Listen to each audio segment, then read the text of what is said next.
Praise the Lord. கர்த்தருக்கு மகிமை உண்டாவதாக. இந்த நல்ல காலை நேரத்திலே கர்த்தருடைய வார்த்தை மூலமாய் உங்கள் யாவரையும் சந்திப்பதிலே நான் மிகுந்த மகிழ்ச்சி அடைகிறேன்.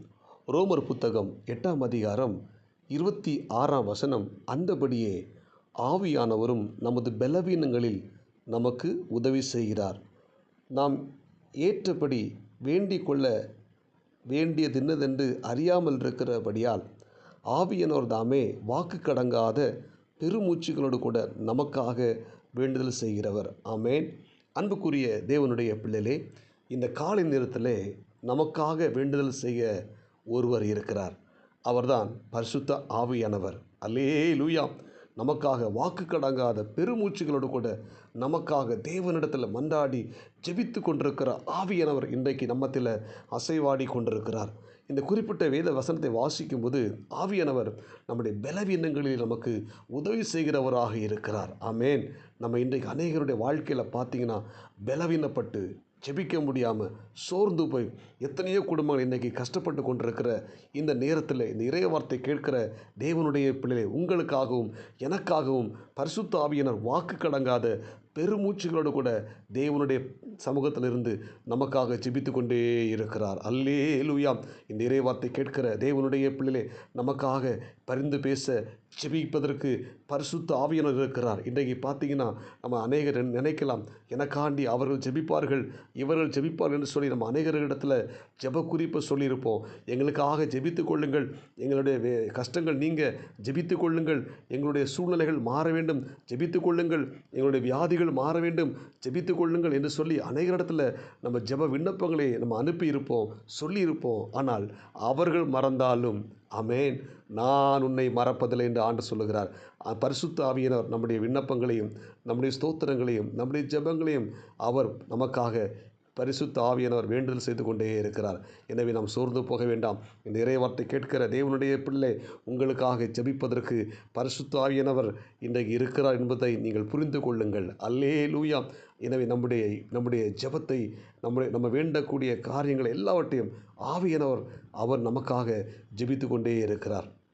இந்த பார்த்தீங்கன்னா ஏன் பரிசுத்த ஆவியை நமக்காக ஜெபிக்க வேண்டும் என்கிற ஒரு கேள்வி இருக்கும். ஏன்னா நம்ம வேண்டிக் கொள்ளுகிறது நமக்கு இன்னதென்று அறியாமல் இருக்கிறோம். இன்னைக்கு நம்ம எப்படி ஜெபிக்கிறோன்னா, நம்ம தேவனிடத்தில் எப்படி எந்த காரியத்தை பெற்றுக்கொள்ள வேண்டும், எதற்காக நம்ம ஜெபிக்க வேண்டும் என்று சொல்லி ஒரு அறியாமையில் நாம் இன்றைக்கு ஜெபித்து கொண்டிருக்கிறோம். அல்லேலூயா. அதனால தான் பரிசுத்த ஆவியை நமக்கு என்ன காரியத்துக்காக நம்முடைய தேவைகளுக்காக நம்ம என்ன சூழ்நிலையில் இருக்கிறோம் இதெல்லாம் அறிந்து நமக்காக பரிசுத்த ஆவியானவர் ஜெபித்து கொண்டே இருக்கிறார். அல்லேலூயா. எனவே நாம் சோர்ந்து போக வேண்டாம். பரிசுத்த ஆவி நமக்காக வாக்கு கடங்காத பெருமூச்சுகளோடு கூட தேவனுடைய பக்கத்திலிருந்து நமக்காக ஜெபித்து கொண்டிருக்கிறார். நிச்சயமாக ஜெபம் கேட்கப்படும்.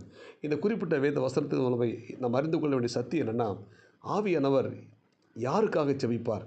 எல்லாருக்காக நம்ம ஜெபிக்கிறோம் நினைக்கிறோம். ஆனால் யாருக்காக அதிகமாக ஜெபிப்பார் என்றால் 27ஆம் வசனம் சொல்லுகிற, ஆவியானவர் தேவனுடைய சித்தத்தின்படி பரிசுத்தவான்களுக்காக வேண்டுதல் செய்கிறபடியால். அல்லேலூயா.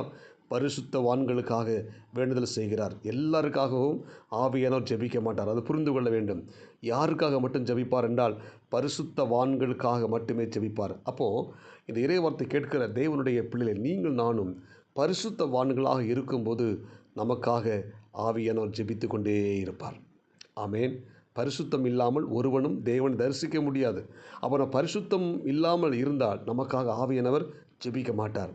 நாம் ஜெபிப்போம். நம்ம அநேகத்தை ஜெப குறிப்பை சொல்லி ஜெபிக்க சொல்லியிருப்போம்.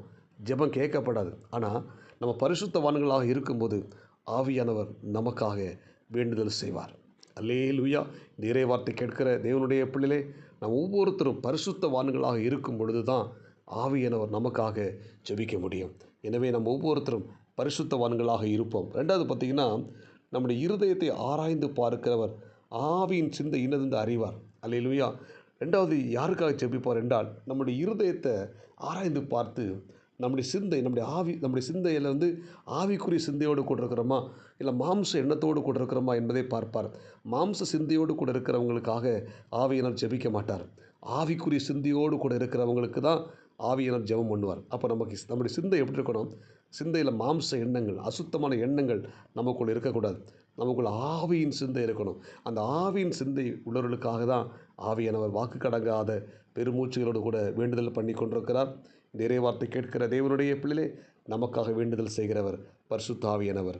அவர் யாருக்காக ஜெபிக்கிறார்? பரிசுத்தவான்களுக்காக ஜெபிக்கிறார். நம்முடைய இருதயத்தை ஆராய்ந்து பார்த்து நம்முடைய சிந்தை ஆவியின் சிந்தை என்றால் அவர்களுக்காக ஜெபிக்கிறார். எல்லாவற்றுக்கும் மேலாக நமக்காக இன்னொரு ஜெபித்து கொண்டிருக்கிறார். ரோமர் 8ஆம் அதிகாரம் 34ஆம் வசனம், ஆக்கினைக்கு உள்ளாக தீர்க்கிறவன் யார்? கிறிஸ்துவே மரித்தவர், அவரே எழுந்தும் இருக்கிறார், அவரே தேவனுடைய வலது பாரிசத்தில் இருக்கிறவர், நமக்காக வேண்டுதல் செய்கிறவரும் அவரே. அவர் கிறிஸ்துவும் நமக்காக அவர் வேண்டுதல் செய்து கொண்டே இருக்கிறார். அல்லேலூயா.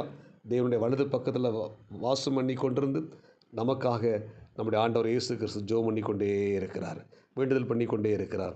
எனவே சோர்ந்து போக வேண்டாம். தேவனுடைய பிள்ளைகளே, நமக்காக ஜெபிக்கிறவர் இருவர்.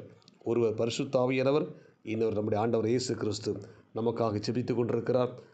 நமக்காக ஜெபிக்க வேண்டுமானால் நாம் எப்படிப்பட்டவர்களாக இருக்க வேண்டும்? பரிசுத்தவான்களாக இருக்க வேண்டும், ஆவியின் சிந்தை உள்ளவராக இருக்க வேண்டும். அப்படி இருப்போமானால் நமக்காக பரிசுத்த ஆவியானவரும் ஆண்டவர் இயேசு கிறிஸ்துவும் பிதாவின் அருகிலிருந்து நமக்காக வேண்டுதல் செய்து நம்மை ஆஸ்வதிக்க வல்லமையுள்ளவர்களாக இருக்கிறார்கள். எனவே நம்முடைய ஜெபம் கேட்கப்படும். சோர்ந்து போகாதீங்க. பரிசுத்தவான்களாக இருங்க, ஆவியின் சிந்தை உள்ளவர்களாக இருங்க. இந்த நாள் முழுதும் ஆண்டவரை பாதுகாத்து கொள்வார். ஜெபிப்போமா? பரலோக தேவனே, இரக்கமுள்ள இயேசுவே, இந்த காலை நேரத்தில் நாங்கள் கேட்ட விலையேறப்பெற்ற சத்தியத்துக்காக ஸ்தோத்திரம். இந்த இறைவார்த்தை கேட்ட ஒவ்வொரு தேவனுடைய பிள்ளைகளையும் கர்த்தர் ஆஸ்வதிங்க. இந்த நாளுக்குரிய கிருபை கொடுங்க. எங்களுக்காக வேண்டுதல் செய்கிற இருவர் இருக்கிறீங்கப்பா. ஆவியானவரும் இயேசு கிறிஸ்துவும் எங்களுக்காக ஜெபித்து கொண்டிருக்கிறீங்க. அதற்காக ஸ்தோத்திரம். இந்த இறைவார்த்தை கேட்ட எல்லாரும் ஆஸ்வதிங்க. இந்த நாளுக்குரிய கிருபை கொடுங்க. இயேசுவின் நாமத்தில் ஜெபிக்கிற நல்ல பிதாவே, ஆமேன். God bless you. உங்கள் யாவரையும் கர்த்தர் ஆஸ்வதிப்பாராக. இந்த நாள் உங்களுக்கு இனிமையாய் அமையட்டும். ஆமேன்.